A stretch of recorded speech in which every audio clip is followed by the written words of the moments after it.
Hey, Dave from Queensland Roofing, shooting a really tight video here at the moment because I need to bring you in to have a look at this quite closely.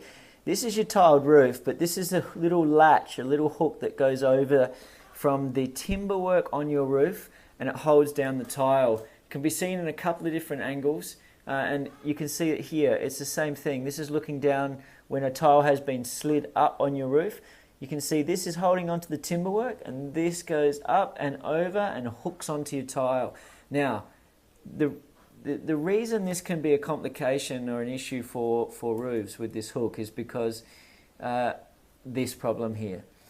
If water catches on that hook, it'll run down the latch that's attached to the nail that's nailed into the timber and boom, drips down. Creates a patch in the shape of a circle. Why a circle? Because it's like a stone in a pond. Basically the drip drips down and then it spreads itself out, drips again, spreads itself, drips again, spreads itself out. So you get circular patches on the roof.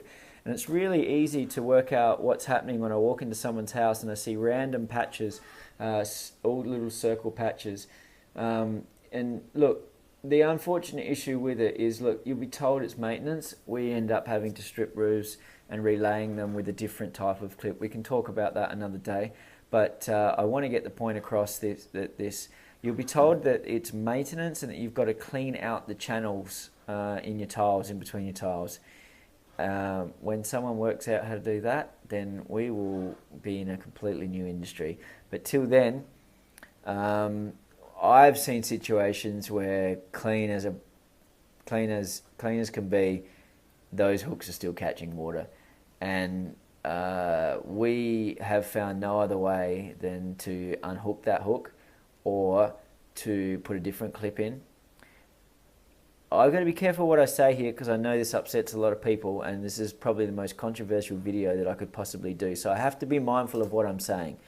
But I can tell you this, the proof is in the pudding.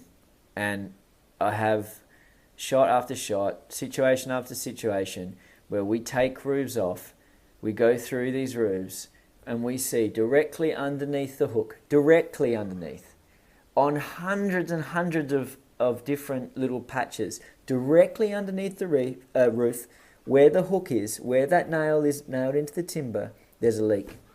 And it's not even a maybe where it's coming from. We know exactly where it's coming from. But then there's this sort of confusion. Is it because the roof hasn't been cleaned properly? Come on, let's have a look at how that sits there. Let's be serious and have a look at how that sits on the roof. That hook sits right in between the channels of the tile. Now you're telling me that the channels of the tile have to be perfectly clean for that hook not to catch water? That hook will catch water in heavy rains, and that's all there is to it. That's the truth behind it. So look, it's something I probably want to speak to someone who's got this in a bit more detail privately, but I've got to put it out there and say, if you have circular patches on your ceiling and you have a tiled roof, this is the place we're going to be starting. Thanks for that.